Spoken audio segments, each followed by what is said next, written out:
أخوة جماعة دووسێ قسە لە دڵما ماوە هینی دوێشەو ئەگەر کەم بەڕاستی ئیتر وەکو ئەوە وایە بڵێ ئەو ئارامەحمە ئەو دڵێ تەقێ ئەرە وەڵا ئەبێ ئەو قسانە بکەم ئەم شەویش باش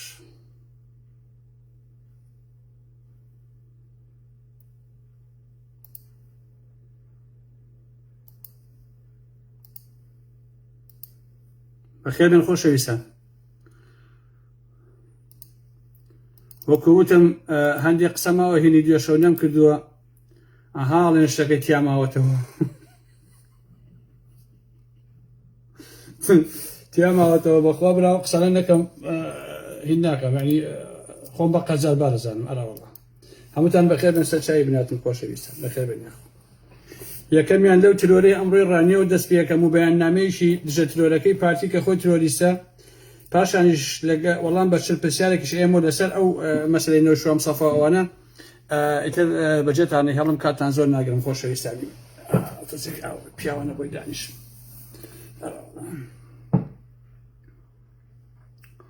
بەخێر بێن سەر چاوان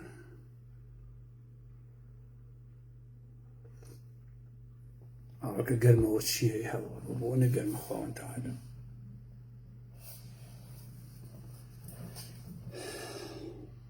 بەخێر بێن وەکو هەورامیەکان ئەڵێن سەرەوە چەمەم هاتن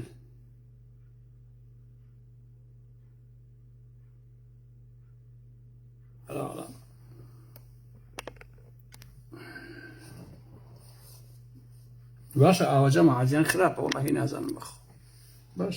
چێشەم نییە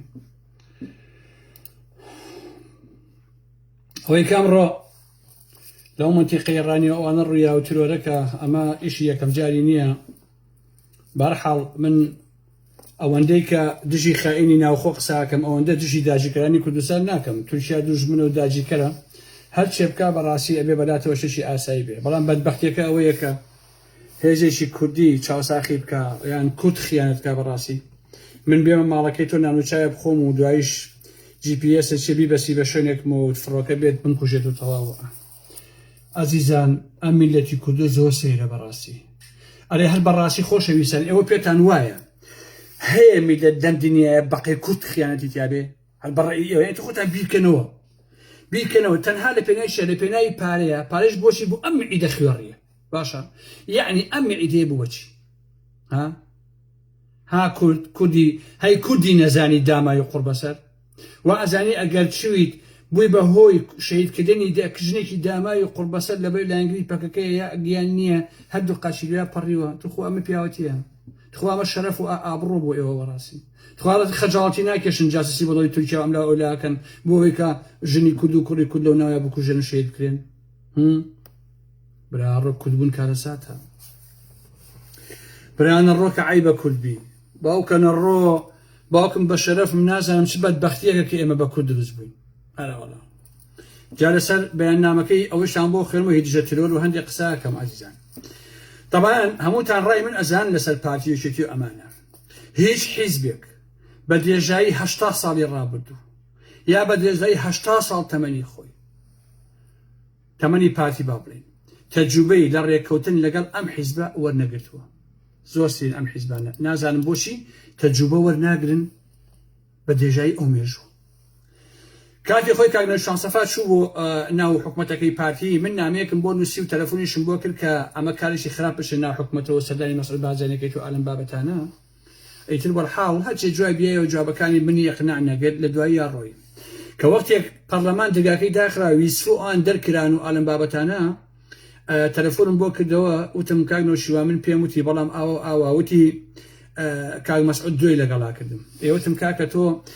لە شەخسەکان و مەسعود بارزانی بنەماڵی بارزانی ئەناسی ئێشتا بە ئەو کەڕۆتۆ متمانە بۆم بە مەسعود بارزانی هەیە چۆن شتی وابێ کاکیشەنی هەوە بۆیە ئازیزانی من پارتی هەمیشە لە کاتی لاوازیە پەنا بۆ دانیشتن و ڕێکەوتن دەبات هەر کاتێکە موقعیەتی بەهێز بێ حساب بۆ یەک کەس ناکە لە کەس دانیشە بەڕاستی ئەمە خاڵی دووەم پارتی لەگەڵ هەر حیزبێکی کوردی ڕێکەوتن بکە ئەگەر لەسەر 100 دانە خاڵ بێت 99 خاڵ لە بەژەوەندی پارتی نووسرابێ هەر هەمووی وە خۆی جێبەجێ کات باش نییە بەڵام تەنها ئەو خاڵە ئەگەر لە بەژەوەندی خۆیان نەبێ جێبەجێ ناکات. یعنی هزار دانە بیانی بۆ ئەهێنێتەوە بۆ ئەوەی ئەو خاڵە جێبەجێ نەکات بانەوە نۆکەی بە قازانجی خۆشی بێت. پارتی ڕێکەوتن لەگەڵ هەر حیزبێک هەر گروپێ هەر دەسە و تاقمێکا بکە خۆی شتی ستراتیژی لە ناو ڕێکەوتنەکە دەسەپێنێ، بەڵام بۆ حیزبەکەی بەرامبەر شتی سادە و شتی ڕۆژانە و ئالەم بابەتانە ئەچەسپێنێت و باسیەکە نەک شتە ستراتیژی و شتە گەورەکە. زۆر گەرمەکاتەوە بۆستە سات بەرەوە پڕی باوکم. بۆ نمونە خۆشەویستان کە بۆی کە هەمووتان ئەوکەن لە ڕێکەوتنی ستراتیژی لەگەڵ یەکێتیە پۆستی نوێنەرایەتی حکوومەتی هەرێمی دا بە قوبا تاڵەبانی لە ئەمریکا، بەڵام بۆ هەمیشە تەواوی مەلەفی سیاسی دەرەوەی هەرێمی لەسەر خۆی تاپۆ کرد. خۆمە هەروەکو مێژوو هەروە ماوەتەوە. یان پۆستی سەرۆک کۆماری دا بە جەلات تاڵەبانی باشە یەکێتی با بڵێن، بەڵام حکوومەت و سەرۆکایەتی هەرێمی لەسەر خۆی ڕێک کردی بە تاپۆی ڕەش. جەلات تاڵەبانی ڕۆیشتە بەخا ئەم کابرایە هەرچی پۆسێ هەمی بر بۆ خۆی دەرەکی ناوەکی ستراتیژی هەر هەمی بر بۆ خۆی بەڕاستی. حتا وەزارەتی نەوت و ناوخۆشی لەسەر خۆی تاپۆ کرد. بۆیە پارتی تەجروبەشی هەیە لەم بابەتانەها بۆ هەر ڕێکەوتنێ زیاد لە پیلانێک و پیلانێکی هەیە. زۆر پش و درێژە چونکە هەموو سەرخان و ژێرخانی داگیر کردووە هێزی بەرامبەر ناچارەکە بشێت داوای بکات بکەیتە دۆخی پاڕانەوە و لاڵانەوە بۆی لەگەڵە دابنیشێت. اینجا هێنتە بەردەم ماڵەکەی خۆی. ئەمەش گەورەترین کاریگەری هەیە لەسەر شێوازی گفتوگۆکردن بەڕاستی کە من بێم لە تۆ بپارڕێمەوە بۆی لەگەڵما دابنیشی ئێتۆ چیت هەیە بەسەر مای سەپێنی بەڕاستی چیت هەیە بەسەر مای سەپێنی من هیچم بۆ ناکرێت چونکە من هاتووە بە دەرگاکەت و داوای ئەوە یەکەم کە ئەوەم بۆ بکەیت. پاشان بە درێژایی هەموو تەمەنی پارتی کە داوای یەکریزیەکە، بەڵام پارتی خۆی تێکدەری هەرچی ڕیزی ئاشتی و تەباییە لە هەر چاپۆچەی کوردستانە. باشە یەکریزی لای ئەوان واتە لە ڕیزی ئەوانە بوەسی لە سەفی دواوە دەست بە ئەژنۆ بۆیان بچەمیتەوە لەمە بەدەر هیچ شتێکی تر لە ئارانیە بەڕاستی. هەروە پارتی بنەماڵی بازانی دژی قازی محەممەد بووە، دژی شێ مەحموود بووە، دژی قاسملو بووە، دژی شەرەفکەندی بووە، دژی جەلال تاڵەبانی بووە، دژی برای مەحموود بووە، دژی ئاپۆی مەزن بووە، دژی نازانم ئێستا دژی پێدەیە، دژی هەچی لەسەر تاقم و حیزب و حکومەت و بەشەر هەیە لەو کودام ئەم بنەماڵی بەجان ڕقیان لێتی بۆی تەنها خۆیان بە ئێستا ئەڵێن سبەینێ بۆ نمونە لەگەڵی چی دانیشێت ئێستا قەرارە دانیشتنەوە ئەم بابەتانە هەر بە کورتی و پوختی پارتی داوا ئەکا ئیشتی دوور بکرێتەوە لە بەغا و لارە ملی نەکا و بچێتەوە ژێ سێبەری مەقەڵی بەرزانی ئەمیشە داواکاریەکانیتی بەڕاست. چونکە بۆ لەبەرەی لەم قۆناغەیە گەورەترین مەترسی لەسەر پارتی ئەوەیە حیزبێک لە دەرەوەی سیاسەتی ئەوان بچێ لەگەڵ حیزبێکی دەرەوەی هەرێم کۆ بێتەوە و ڕێکەوتن بکە. ئەمە لە کاتێکدا بۆ خۆیان حەڵاڵە لەگەڵ هەرچی دام و دەستگای حیزبی دژە کوردە لە هەر چۆ دەوڵەتەکانە سووریایە تورکیای ئێرانە نازانم عێراقا لەگەڵ هەمان ڕێکەوتن کە لەگەڵ هەمووشیان دابنیشە بۆ خۆیان ئاساییە بەڵام بۆ تۆ تەخمین دەکەن بەڕاستی ئەڵێن خۆفرۆش ئەڵێن خائینە ئەڵێنەوە کوردایەتی ناکە ئاوە فرۆش ئاواکە بەڵام بۆ خۆی هەموو شتێک ئاساییە. بۆیە ئازم دەربارەی ئەو چیرۆرەی ئەمڕۆ هەمووتان بیرتانە یا من بیرتانە خەمەوە پێش کێشەکان یان پێش شەڕەکانی فەڵەستین و ئەمانە یعنی پێش ڕووداوەکەی ئەوەی کە ڕوویا لە بینی ئیسرائیل و فەڵەستینە هێزە سوننەکان لە ناوچەیە بابێن لە کوردستانە بە ئاشکرا چوون لە تورکیا لەگەڵ تورکیا کۆبوونەوە. خۆ ئەم ڕێکەوتن و دانیشتن و سەفەرانە هیچی سەدفە نییە خۆشەویستانی من تێگڕا دەستگا جاسوسیەکان ئەگەدارن کە چی ڕوئەدا یا لانی کەم هەموو دەستگایەکی جاسوسی ئەگەر یا هەموو ڕابەرێکی سیاسی ئەگەر نەزانێت سێمانگیکە لانی کەم چی ڕوئەدا ئەوە نە دەستگایە بۆ نمونە نا ئەو کەسەیش سەرۆکە و نە تەحلیلی سیاسی هەیە یعنی لانی کەم ئەبێتەوە بزانێت کە سێمانگی ئایندە چی ڕوئەدا ئەگەر لە ساڵنەیشی پێشی بەڵام لانی کەم ئەبێ قسەت هەبێ لەسەر کە لەم سێمانگەیە کۆمەڵە ئەگەر هەیە ئەبێ ئەم ئەگەرانە تەحلیلکەی و بخەری دەستوری کارەوە وەکو چۆن لە پۆلا تەختەڕەشەکە بێ ئاوا خاڵ بە خاڵبڕی ئەگەری هەیە یاک دوو سێ چوار ئەم سینەریۆیانە ناوچە بێتە پێشەوە. بۆیە لەناو ئەم حیزبانەیە کە چوون بۆ تورکیا جگە لە خەمیس خەنجەر و حەدبوسی ئەوانی تر لە هێزە کوردیەکان وەک هەمیشە برا گەورەی جاشایەتی پارتی و لەگەڵ پاشکۆکەی خۆیان کە یەکگرتووی ئیسلامیە لەوێ بخوان ئامادە بوو. حتى دوکانە کاتۆنەکەی کامەلای پاراستنیش ئەویش لەگەڵیانە ڕۆشت بۆیە ئەم ڕۆشنە هەر یەکێ لەمانە تەوجیهاتی تازەیان پێدراوە هەتا لە ڕێگای مقڕی حیزبەکانیانەوە لە ڕێگەی جاستەکانیانەوە لە ڕێگەی کادر و ئەندامەکانیانەوە باشە پیران دابڕێژن بەسەر کادیران و لایەنگرانی وڵاتپەرستی پەکەکە و ئالم بابەتانە و بۆ هەر هەمووشیان یارمەتی مادی و معنەوی و لۆجیسی پێیان دراوە لە ئامێری پێشکەوتووە ئەڵێن لە هێنانی کادرەکانە بۆ تورکیا بۆ خوێندن و بۆ تەڵقیندان و ڕاهێنان و ئەلەمانە هەموویان بۆ کراوە و هەمووشیان یارمەتی مادی بەهێزیان ئەدرێ خۆشەویستانی من ئەم هەموو پەیج و کەناڵ و تەلەڤیزیۆن و ڕادیۆ ئەم بابەتانە خۆ بێ ئێوە پشان لە خۆتان کرد کاکە ئەم یەکگرت و کۆمەڵی دادگەری و ئەمانە ئەم هەموو میدیان هەیە لە شوێن هێناوە زەحمە نەبێ کاکە خۆ تۆ دوو پێیژی بۆ بڕێوە ناچێ تۆ تیڤی و نازانم چیان بەچ لە چۆن پارە ناهێنی هەمووی پارەی تورکیا و خلیج و ئەم بابەتانەیە اینجا پەیجی فەرمی دژە تیرۆری پارتی لەلایەن کەسێکەوە بەڕێوە ئەچێ و ئەدمینیەتی ئەم کەسە ماستەری هەیە لە ئایتی لە وڵاتی تورکیا و موچوخوری کۆنسۆڵخانەی تورکیا بۆ ئاگداریتە چه ئەمە دەستگای دژە تیرۆری هەرێمی کوردستان لە داهودێرا بەڕاستی یعنی ئەدمینی پەیجە فەرمیەکەیان میت بێ و میت پارەی بداتێ بەڕاستی اینجا بزانین دژە تیرۆری پارتی ئەڵێ چی خۆشەویستان ڕانیە لە شوێنێکە کۆپیەکەم لێ کرد خۆشەویستان خوازانم بە چاومەکەوێتەوە دوایش ئەچمە سەر بابەتێکی تر ئەوەتە ئەڵێ ڕانیە فڕۆکە بێ فڕۆکەوانی تورکیا گروپێکی چەکدارانی پەکەکە دەکاتە ئامانجوو بۆ هۆیەوە دوو چەکدار کوژران و دوایین دیکەش بریندار بوون تو شەرەفتان ئەم دێڕا بۆ خۆی دوژمنایەتی نییە خۆشەویستان اینجا ئەڵێ بە جۆرەی زانیاریەکانی دژە تیرۆری کوردستان ئەمڕۆ دووشەممە 6 تشرینی 2023 کاتژمێر 11:15 پێش نیوەڕۆ فڕۆکە بێفڕۆکەوانی سوپای تورکیا گروپێکی چەکدارانی پەکەکەی لە گوندی بۆستێنی سەر بە قەزای ڕانی ئیداری ڕاپەڕین لە پارێزگای سێمانی کردە ئامانجوو بۆ هۆیەوە دوو چەکداری پەکەکە کوژان و دوانی دیکەش بریندار بوون ئەمە دژە تیرۆرەکەی ئێوەیە خۆشەویستان ئیتر من چ دڵێکم بە کورتبوون خۆش بێت و چ دڵێکم بە نازانم فارتی وێچێتی و تەڕەساز و تەڕەماش و چێوچێ خۆش بێ عەزیزانی واللهی عەزیزانی من زۆر جاوتومە خۆزگا شوێنێک هەبوایە من بۆی بڕۆشمایە ناوی کوردم نەبینێ خۆشم ناگرم بێدەنگ بم ئەمە نەکبەت و بەدبەختم بەڕاستی خۆشم ناگرم وەکو بابە ئاخر ئارا مەحمەی قەش بەسەر تۆ 27 ساڵە لەم وڵاتایی لە سەرەتاییترین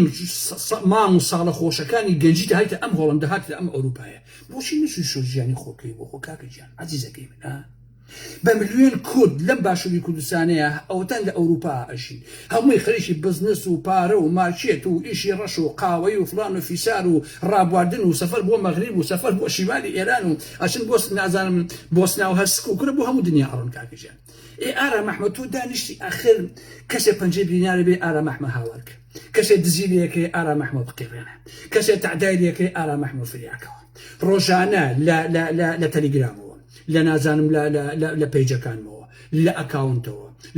لە واتساپەوە لە فایبەرەوە لە نازانم لە دەیان شوێنەوە بەدەیان و سەدان نامە خۆی پیاکە کاگەرم ئەوە وابوو کاگەرم ئەو دزیەکەی کرد کاگەرم ئەوە سەگ و سەگ بابوو ئەرێ کاک ئارا مەحمە کاکە تۆ بۆ ئەوکرد لە خۆ بە قوربانێ بم باوکم بە ئەڵڵا بەقەدەر هەموو دنیا بەزەیم بەو شەهیدانایەتەوە کە گیان و ژیانی خۆیان داناوە لە ساڵی چیوە لە ساڵی 20ەکانەوە کە بۆ کورد خۆیان داناوە بە تایبەتی کوردی باشوور باشە واللهی باوەڕێ هەبێ بڕواتانە بێ بەقی هەموو دنیا بەزەیم پێێتەوە وەرە دایک بە چێرەوەری بە قوڕ بەسەری بە بەدبەختی دابنیشێ کوڕ پەروەردە بکە بڕوا لەو شاخ و داخا خۆی با بەکوش یا بەعس ئیعدامیکە لە دوایی یا چیا و نما و مەسوول و چۆ فڵانە فیسارەکان ببن بە ملیۆنێر و بخوان شەهانە بشین والله جەریمەیە بە قورئان کاکە واللهی تاوانە بە قورئان دێشە لەسەر کارنەوشیان کۆمەڵێ قسە باسم کرد من باش بحاڵی خۆم من لەگەڵ واقعە تەعامل دەکەم من دوای عەتف ناکەوم بەڕاستی من ڕقم نە لە بنەماڵی بازانیە نە لە بنەماڵی تاڵەبانیە نە لە نازان ڕقم لە هیچ کەسێک نییە بەڕاستی من بە پێی مانتەق کارەکەم بەڕاستی بەو پەڕی عەقلانیەتەوە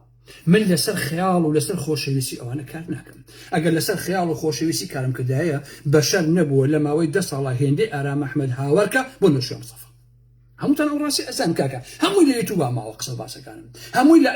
لە پەیجەکانە ماوە، هەمووی لە لایڤەکان ماوە بەڕاستی. چی هەیە بەقی ئارام ئەحمەد شەی لەسەر کەسێک نەشوێ مستەفا کرد کاکە؟ خۆ کوڕە بوودەڵەکانی خۆیان هەتا ئێستا بە درێژایی ئەم هەموو ساڵە ئەو دوو کوڕە بوودەڵە و گەڕ و گولەی نەوشوێ مستەفا نەهاتوون بۆ یەک جار بچووکترین قسە بچووکترین ڕەخنە لە یەکێتی پارتی بگرن. یەک قسەیان پێ بڵێن زەحمەت نەبێ. بینوتانە بیستوتانە هەر کەڕەواڵان خۆ قسە نازانن کاکەشە، هەر کەڕەواڵان بەڕاست هەمووی ئێمە کردومان ئەم مۆسەڵە. کەشی ئەڵێن چی؟ ئەڵێ کاکنۆشیوان وەسیەتی کردووە بەڵام کوڕەکانی وا خراببوون و ئەوانە شاردویانێتەوە. من بەم قسەی سەرمە ئەوسێ ئازیزانی ئارام ئەحمەد وەکو وتم من لەگەڵ واقع تەعامل دەکەم، واقع من لەگەڵ خەیاڵا نایکەم لە ڕاستیە، لەگەڵ خەیاڵا نایکەم. ئەم جۆرە نەو ئەم پاکانەیە بەڕاستی عیبەیە تۆ بێ دابنیشی لەبەرەوەی کاکنۆشیوان و خۆشەوێ بتەوێ پەرێزی خایەن بکەیتەوە، لەبەرەوەی فڵانە کادر و ئەندامی پارتی مەسعود بازانی و مەلا مستەفای خۆشەوێ بتەوێ پەرێزی خایەن بکەیتەوە، لەبەرەوەی فڵانە کەس فڵانی خۆشەوێ بتەوێ پەرێزی خایەن بکەیتەوە. ئەمە ناکرێت کاکەجە، ناکرێت. ئەم پاکانانەیە عیبە کاکە. باشە بڕۆرە بەپێی شەرعی شەرع ئەڵێیت، بەپێی دین ئەڵێیت، بەپێی نازانم یاساکانی ئاسمان ئەڵێیت، بەپێی یاساکانی چەپ ئەڵێ، هی ڕاست ئەڵێ، هی هەرچێک ئەڵێ، بڕۆ لە لای لە دادگایەکە بڵێ کاکە ئەم نەوشووە مستەفایە وەسیەتنامەی کردووە و لەسەر گردەکە و لەسەر ماڵ و مڵکی گۆڕان و بەڵام کوڕەکان شاردویانەوە. ئەڵێ کووە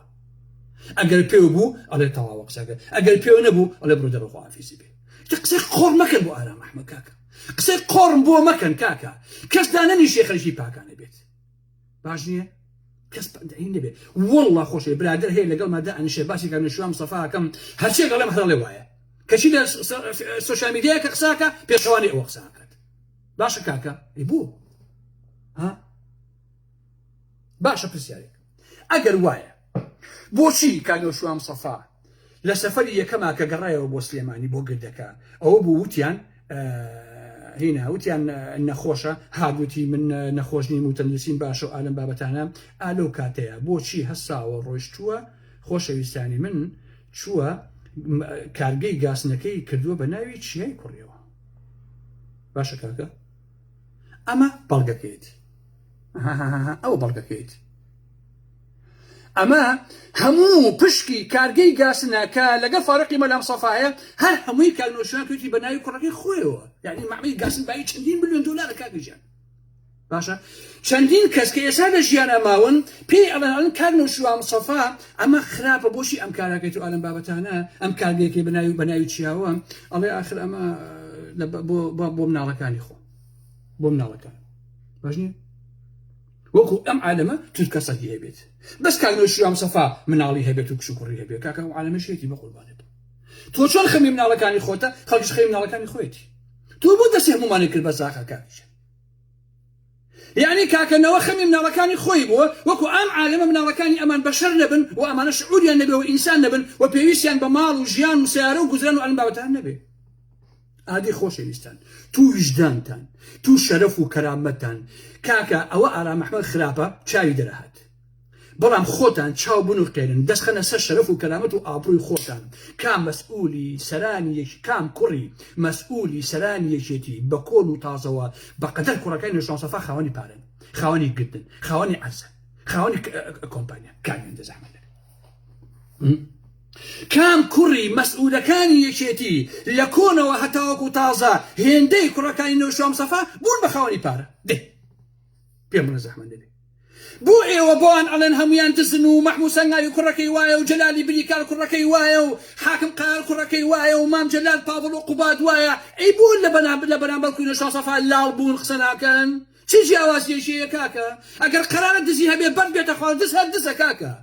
ئای لەوە بۆ ئەمەیان ئێوە حەوشەکەی لارە. عیبە کاکە گورەی وجدان خۆشە کاکیشە. ئینسان ئەبێ لەسەر وجدان و شعور کار کات. دانیشێ قسە کاکە وەڵا کاکنۆشیوان ئاگای لەوە نەبووە و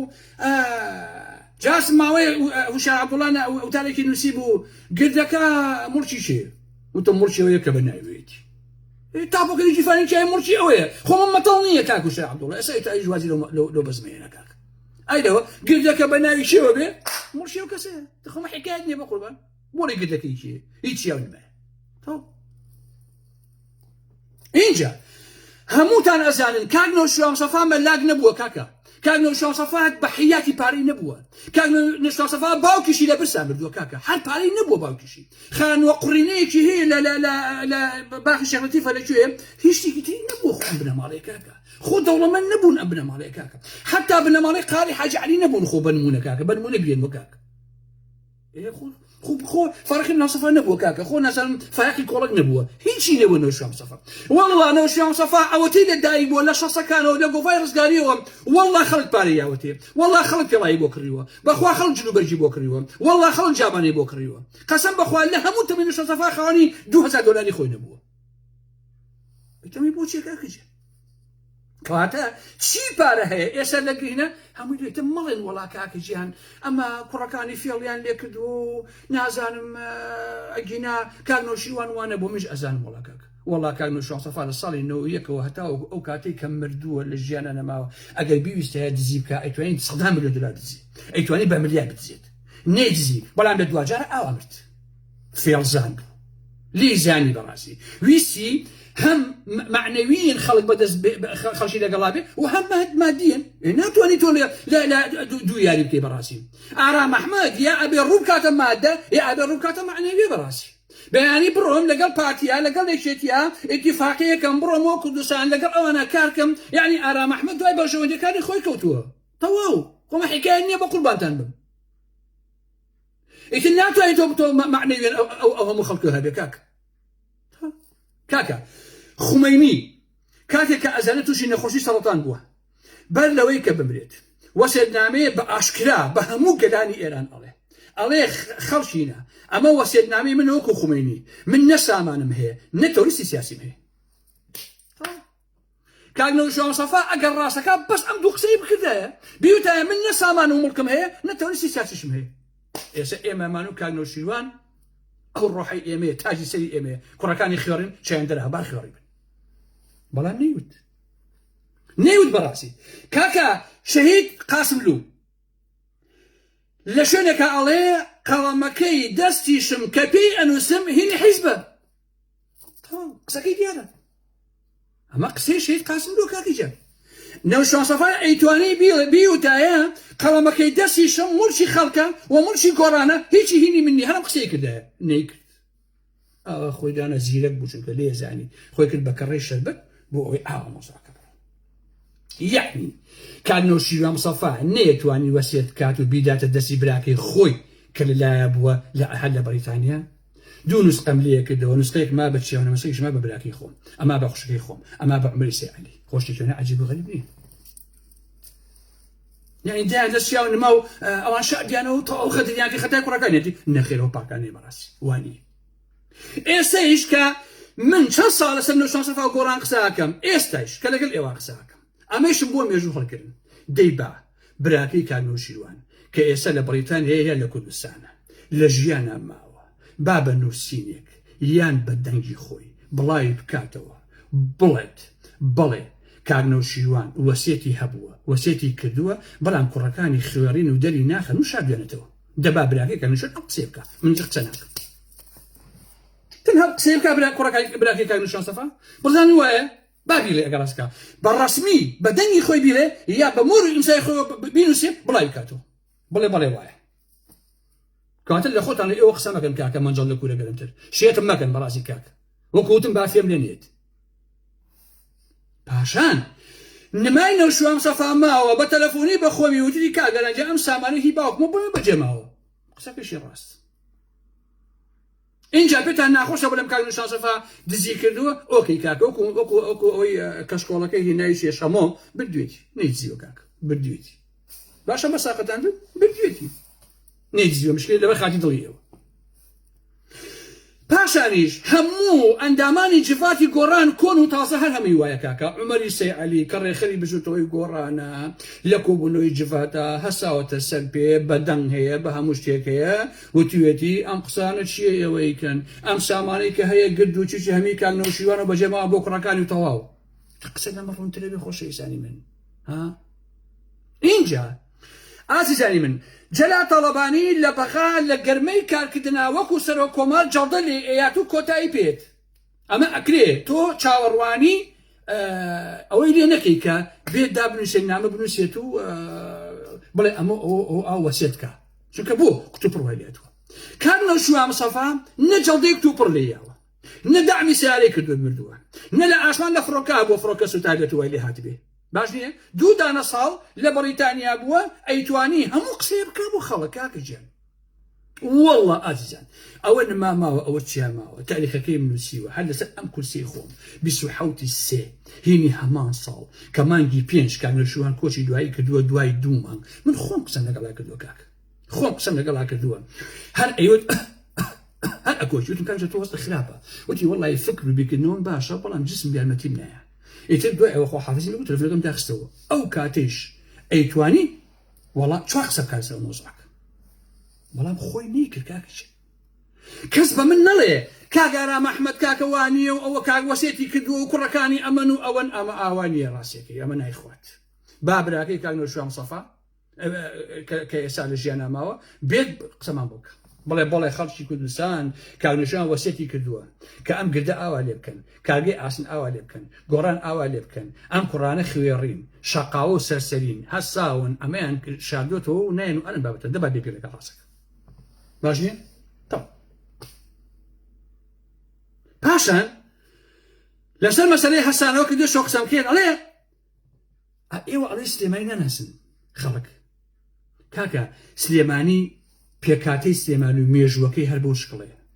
سەرەتا هەموو خەڵکی ئەو شارە کە تۆی بین و بە گەیمیان و بەچوو هەموو شوێعی بوو کە پشتیان کردە حیزبی شوێعی بۆ ئەبەد بلۆچیان کرد پشتیان تێکرد لە دوایە هەموون بە پارتی دوای مەناو سەفا کەوتن کە ئاش بەتاڵەکە بوو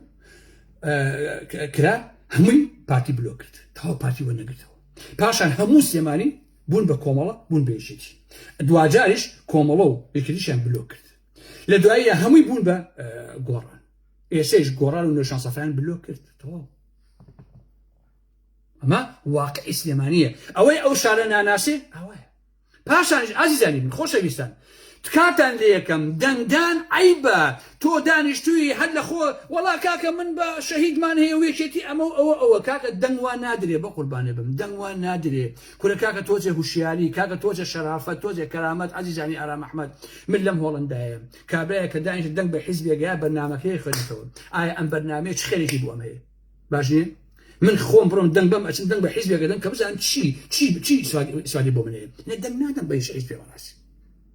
بەڵام ئێوە هەر دەنگەدەن کاکە ئەم پارتی و بنەماڵەی بازانیە هەرچی مەسینە هەڵگیری پارتی و بنەماڵەی بازانی هەیە هەر بژی بۆ پێش و پێشمانکەوە بازاری بۆ چۆ پێشتان کردە کاکە بۆچی مەگەر بۆ ئەنخەرە بەڕاستی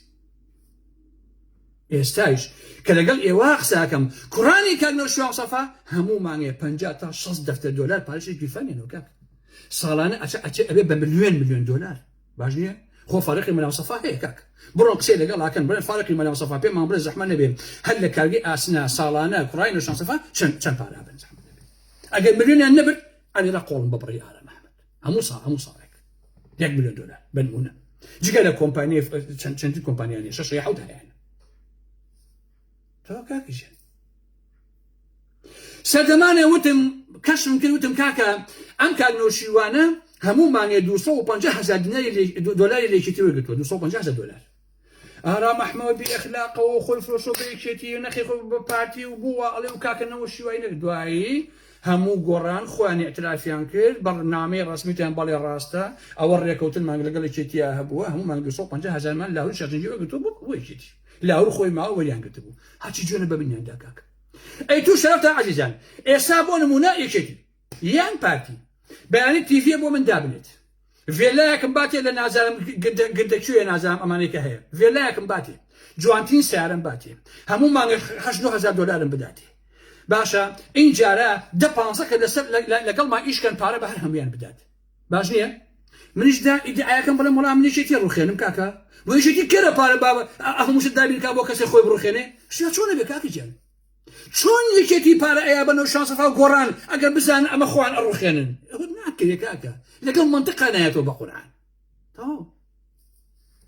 ناکرێ بۆ ئایزانی ئارامەحەت من کە قساکەم ئەزانم ئاڵێمشی چونکە من